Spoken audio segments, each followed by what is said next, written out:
Vamos falar sobre dinheiro. Já tem um obstáculo em relação à vida financeira do brasileiro, porque ele aprende quando ele é criança que dinheiro é sujo, que quem ganha dinheiro está fazendo alguma coisa errada e que é muito difícil ganhar dinheiro. Então, ou seja, não se fala sobre dinheiro e dinheiro é algo assim absurdo, que é algo muito distante da realidade. E daí a gente já cresce com essa cultura errada. E também vamos lembrar que a gente cresce com uma cultura do endividamento. E não do investimento. Então, ou seja, provavelmente você aprendeu a se endividar antes do que você aprendeu a investir. Tem muita gente que nem aprendeu a investir ainda, né? Só aprendeu a parcelar. Então, eu até brinco com isso nas minhas palestras, porque você pega hoje até a criança ainda, né? Meu sobrinho, quando era pequeno, poxa, tia Carol, compra um skate pra mim. Ah, não se preocupa, é só R$2.000. Você pode parcelar em 12. Ou seja, olha a fala, já vem enviesada em relação ao parcelamento, endividamento.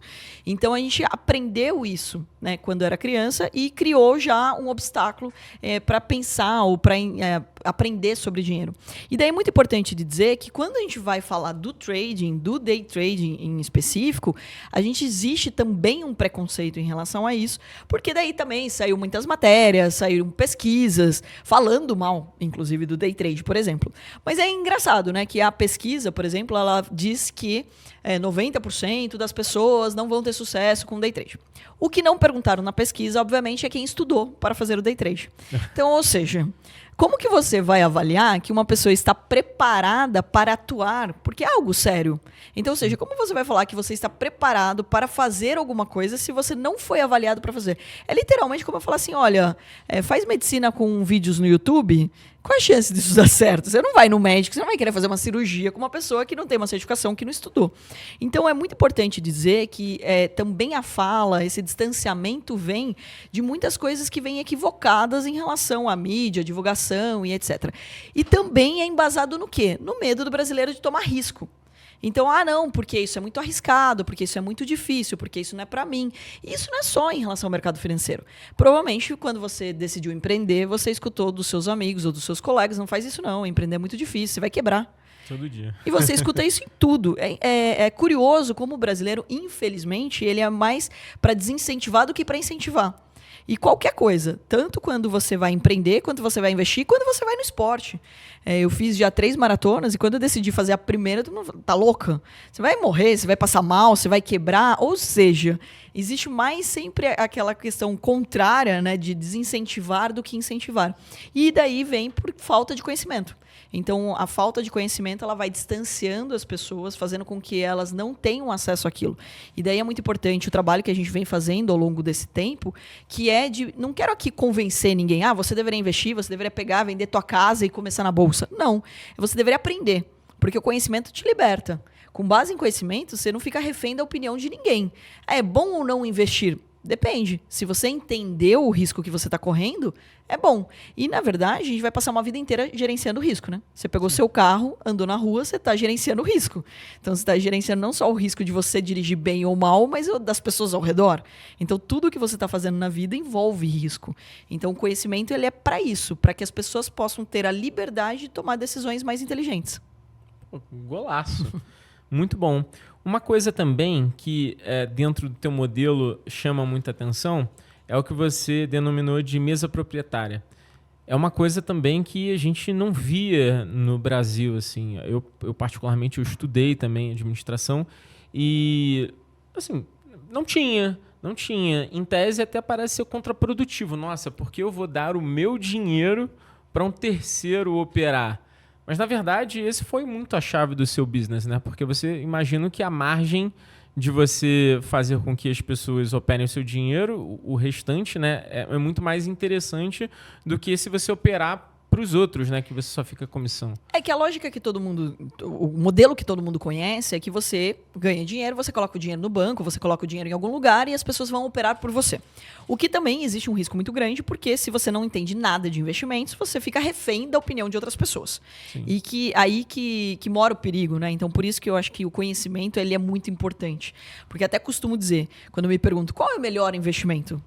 aquele que você dorme à noite. Ou seja, aquele que você entendeu os riscos que você está correndo. Muito bom. Porque se você está tomando um risco que você não entende, você vai ficar, inclusive, menos produtivo. Você vai acordar preocupado, você vai estar o tempo todo com dor de cabeça e preocupado com o que está acontecendo ali. Então é muito importante dizer isso. O modelo que a gente desenvolveu é justamente que, na verdade, já existia nos Estados Unidos, como eu falei, que é muito parecido com um banco, que tem uma tesouraria.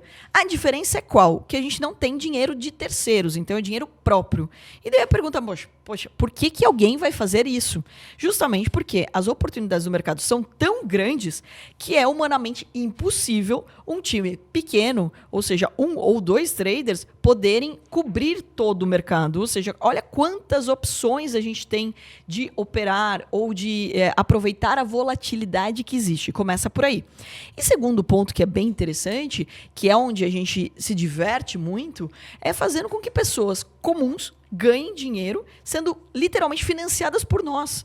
Então, ou seja, elas fazem parte de um time onde, primeiro de tudo, elas acabam tendo muito mais disciplina do que se elas operassem sozinhas, porque é aquela velha história, né? O que você faz quando ninguém tá vendo? Faz besteira. Sim. Então, ou seja, é muito importante de dizer que a disciplina, de ser, de alguma forma, acompanhado, controlado por um sistema, por uma plataforma, colabora muito. E olha que interessante, desde que a gente decidiu, né, fazer esse modelo aqui no Brasil e a gente foi evoluindo para profissionalizar ele, a gente acabou forçando as plataformas brasileiras a desenvolverem a gestão de risco. Porque até então, quanto que você poderia perder na bolsa ou nos seus investimentos? Quanto você depositasse. Era literalmente o seu limite de perda, ele não tinha uma trava. E daí, estudando as plataformas lá fora e também pelo fato que a gente não queria correr mais risco do que o necessário ali, a gente pegou e desenvolveu junto às plataformas um limite de perda diária e total. Então, ou seja, isso não é cassino, não é um jogo de você apostar o que vai acontecer com o mercado. Existe uma estratégia que, caso ela não dê certo, existe um limite de perda, tanto diário quanto total, para que você evite duas coisas. Uma, não só de perder todo o patrimônio, mas também de perder o emocional daquele trader, daquela pessoa.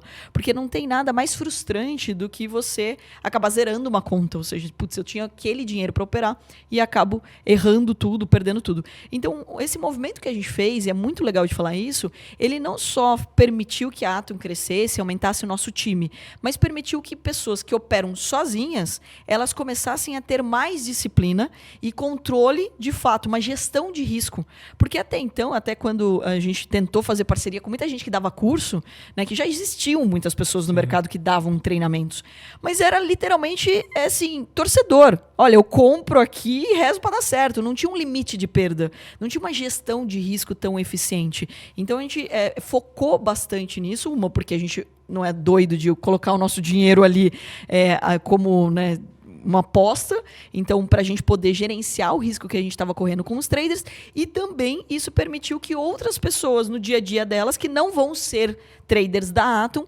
adotassem isso também na vida delas. E isso protege o mercado, porque não tem também, de novo, nada mais frustrante do que o número de pessoas que entram e saem da bolsa muito rápido.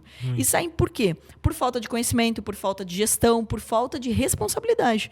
Então o mercado financeiro, ele não é difícil, mas ele também não pode ser um kamikaze. Ninguém vai ficar milionário amanhã, no primeiro dia de operação, e você tem que ter uma responsabilidade de entender que tem dias bons e dias ruins, dias que tem oportunidade e dias que não tem.